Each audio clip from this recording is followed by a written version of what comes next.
Assalamualaikum warahmatullahi wabarakatuh. Saya Abizar Al-Ghifari dari kelas IFN 21. Di sini saya akan mempresentasikan cara kerja dan karakteristik dari jaringan komputer berbasis wireless. Sebelum kita masuk ke pembahasannya, di sini kita akan mulai membahas dari cara kerjanya, contoh jaringan, keunggulan, kelemahan, beserta teknik dan metode yang digunakan. Baik, untuk cara kerja jaringan wireless. Jadi di sini ada cara kerjanya mulai dari transmitter dan receiver, ada access point, dan ada juga protokol dan keamanan. Untuk transmitter dan receiver ini jadi mengirim data via gelombang radio. Jadi tidak perlu kabel, fleksibel, dan mudah. Lalu ada access point yang bisa dibilang penghubung utama. Selain penghubung utama, ia juga berfungsi sebagai meneruskan sinyal, sebagai manajemen koneksi dan pengatur bandwidth. Jadi untuk bandwidth tiap user bisa dikontrol oleh access point ini. Lalu di protokol dan keamanan yang ada di WiFi yaitu IEEE 82.11. Lalu ada WPA 2 encryption sebagai atur komunikasi dan perlindungan data. Nah, contoh jaringan wireless. Di sini ada jenis jaringan wireless WiFi ya biasa kita bisa temukan di rumah dan kantor. Kalau udah seluler yang ada tipenya 3G, 4G, dan 5G yang sedang berkembang sekarang. Lalu ada Bluetooth yang antar perangkat, lalu ada satelit yang bersifat global dan masif. Ada NFC juga yang biasa kita gunakan sebagai pembayaran. Lalu untuk keunggulan jaringan wireless ini, yang pertama itu tentunya fleksibilitas. Jadi selain mobilitasnya yang tinggi, tidak terikat kabel, mudah diperluas, juga cocok untuk berbagai lokasi. Nah, selain itu juga mendukung banyaknya perangkat, jadi sangat ideal untuk area yang luas. Jadi memungkinkan koneksi sementara, lalu juga untuk sekarang ini mendukung teknologi IoT. Nah, terkait dan instalasi dan biayanya ini, pemasangannya itu cepat. Jadi karena tanpa kabel jadi lebih ekstensif. Jadi lebih hemat biaya instalasi. Nah, yang lebih mudahnya lagi, dia mudah diubah atau dipindah tempatkan. Jadi jika kita merasa posisinya kurang pas, kita memudahkan untuk dipindah-pindah device-nya.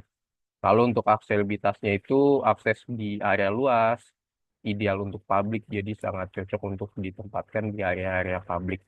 Mendukung BYOD, lalu untuk koneksinya multi-device.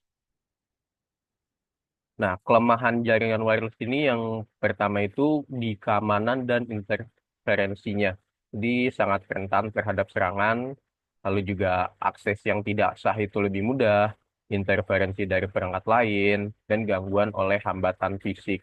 Jadi, contohnya jika jaringannya itu wireless, jika terhadang oleh tembok yang cukup tebal, nah itu jaringannya gang, bisa terganggu. Nah, dan berakhir di kecepatan dan jangkauan. Jadi karena dia wireless, transfer datanya itu lebih lambat dibandingkan yang terkoneksi dengan kabelan. Contohnya, kualitas sinyalnya juga menurun jika tempatnya kurang baik, jangkauannya pun terbatas jika di dalam suatu area, lalu kinerjanya menurun saat jauh dari akses poinnya. Selanjutnya ada teknik multiplexing channel, jadi pengiriman sinyal dua arah dari satu frekuensi. Nah, di sini kita ada Time Division Multiple Access atau TDMA yang membagi waktu menjadi slot. Jadi, setiap pengguna itu mendapatkan slot waktu tertentu agar tidak bertabrakan.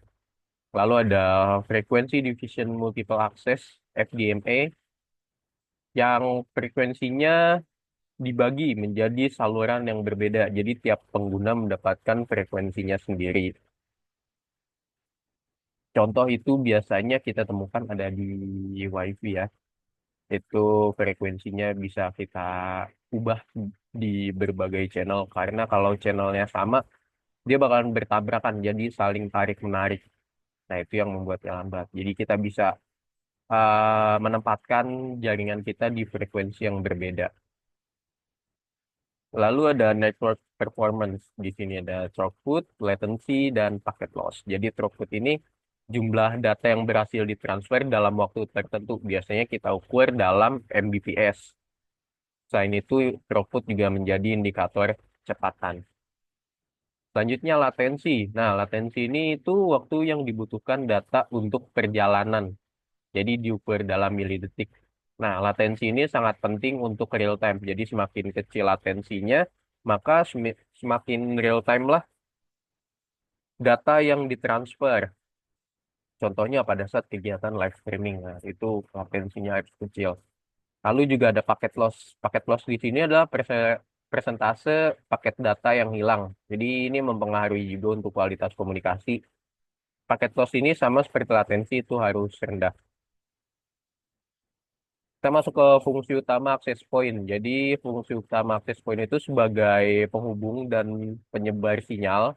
Kalau untuk manajemen jaringan, lalu ada sebagai pengatur bandwidth. Ini ya. Untuk metode akses wirelessnya itu ada CSMA atau CA. Jadi mendengarkan saluran, menghindari tabrakan data, mengirim jika saluran bebas. Lalu juga ada polling. Jadi access point meminta perangkat lalu mengirim data secara aktif dan mengurangi tabrakan dengan pollingnya ini. Lalu ada token passing, menggunakan token menggunakan token, terus juga ada izin pengiriman data, lalu juga satu perangkat per waktu. Nah, bisa juga nih ada kombinasi metode, jadi gabungan metode di atas, yaitu polling, token passing, PCMA. Jadi gabungan metodenya itu disesuaikan dengan kebutuhan untuk mengoptimalkan performanya. Terima kasih atas perhatiannya. Sekian presentasi dari saya. Assalamualaikum warahmatullahi wabarakatuh.